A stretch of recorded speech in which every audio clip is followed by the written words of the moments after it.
Today 24 news सत्य परिस्थितीचा सविस्तर आढावा। भारत निवडणूक आयोगाच्या स्पेशल इंटेन्सिव्ह रिव्हिजन विशेष पुनर्निरीक्षण मोहिमेअंतर्गत मतदार यादी अद्ययावत करण्यासाठी चोपडा नगर परिषदेच्या लोकनियुक्त नगराध्यक्षा सौ नम्रता सचिन पाटील यांनी शहरातील सर्व मतदारांना महत्त्वाचं आवाहन केलंय। मतदान हा प्रत्येक भारतीय नागरिकाचा घटनात्मक अधिकार असून मतदार यादीतील माहिती अचूक आणि अद्ययावत ठेवणं ही प्रत्येकाची जबाबदारी आहे। नगराध्यक्षा नम्रता पाटील यांनी सांगितलं की प्रत्येक पात्र मतदाराने SIR फॉर्म तातडीनं भरून आवश्यक कागदपत्रांसह आपली माहिती अद्ययावत करावी। या प्रक्रियेसाठी आधार कार्ड, मतदार ओळखपत्र, चालू मोबाईल क्रमांक आणि 2 रंगीत पासपोर्ट आकाराचे फोटो तयार ठेवावेत। SIR फॉर्मवर फोटो लावला जाणार असल्यानं नागरिकांनी पासपोर्ट साईज फोटो आधीच काढून ठेवण्याचं आवाहन त्यांनी केलंय। तसंच प्रत्येक नागरिकानं आपल्या कुटुंबातील सदस्यांसह शेजारी, नातेवाईक आणि परिसरातील सर्व पात्र मतदारांपर्यंत ही माहिती पोहोचवून जनजागृती करावी असं आवाहन त्यांनी केलंय। लोकशाही अधिक सक्षम करण्यासाठी प्रत्येक पात्र मतदाराचा सहभाग अत्यंत महत्त्वाचा असून मतदार यादी अद्ययावत ठेवल्यास भविष्यातील निवडणूक प्रक्रियेत कोणतीही अडचण येणार नाही असं त्यांनी नमूद केलंय। यातील महत्त्वाचे मुद्दे: प्रत्येक पात्र मतदारानं SIR फॉर्म भरावा। आवश्यक कागदपत्र आहेत आधार कार्ड, मतदार ओळखपत्र, चालू मोबाईल क्रमांक आणि 2 रंगीत पासपोर्ट साईज फोटो। मतदार यादीतील माहिती अचूक आणि अद्ययावत ठेवणं ही प्रत्येक नागरिकाची जबाबदारी आहे। कुटुंबातील व परिसरातील प्रत्येक पात्र मतदारांपर्यंत ही माहिती पोहोचवावी। लोकशाही बळकट करण्यासाठी मतदान प्रक्रियेत सक्रिय सहभाग नोंदवावा।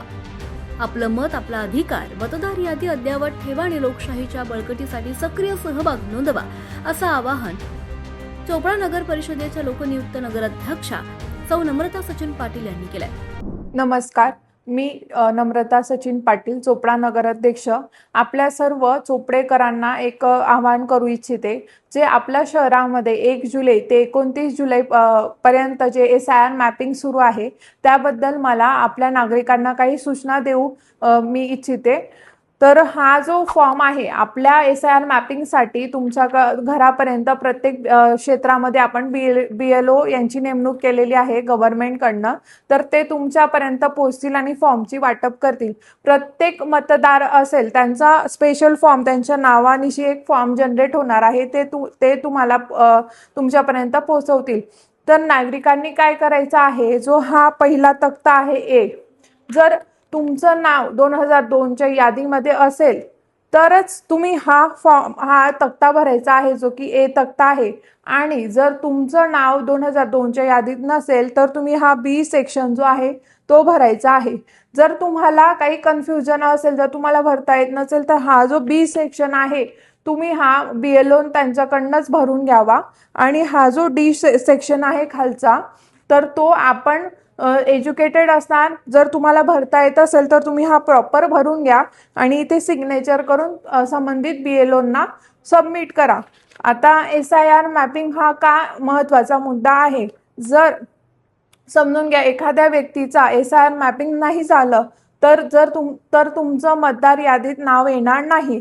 आणि ते जर मतदार यादीत आलेलं नाही, नंतरून जे ड्राफ्टिंग होऊन त्याच्यात तुमचे नावं असतील तर तुम्हाला वारंवार कलेक्टर ऑफिसच्या चक्रा माराव्या लागतील ते मतदार यादीमध्ये नाव घेण्यासाठी। आणि तेव्हा सुद्धा जर ते डिक्लाइन झालं तर डायरेक्टली तुम्हाला निवडणूक आयोगाकडे जावं लागेल, म्हणजे खूप फेरफेरा करावे लागणार आहे। त्यामुळे सगळ्या जनतेने अवेअरनेस घेऊन स्वतः जनजागृती करून आपला स्वतःचा फॉर्म भरून घ्या SIR BLOंकडनं। आणि तुम्ही तुमच्या एरियातले जे लोकप्रतिनिधी आहेत, नगरसेवक असतील, आपले कार्यकर्ते असतील, त्यांना तुम्ही कॉन्टॅक्ट करा। जर तुमच्यापर्यंत BLO अजून पोहोचले नसतील, आपल्या सगळ्या नगरसेवकांजवळ BLOंची यादी आहे त्या एरियातील, तर ते तुमच्यापर्यंत पोहोचतील, आपले नगरसेवक पोहोचतील किंवा ते BLOंना पोहोचवतील आणि तुम्ही हा फॉर्म प्रॉपर भरून आपली SIR मॅपिंग कंप्लीट करावी अशी विनंती आहे सगळ्यांना। धन्यवाद। महाराष्ट्र टुडे मराठीसाठी यज्ञेश्वर पाटील, चोपडा, जळगाव।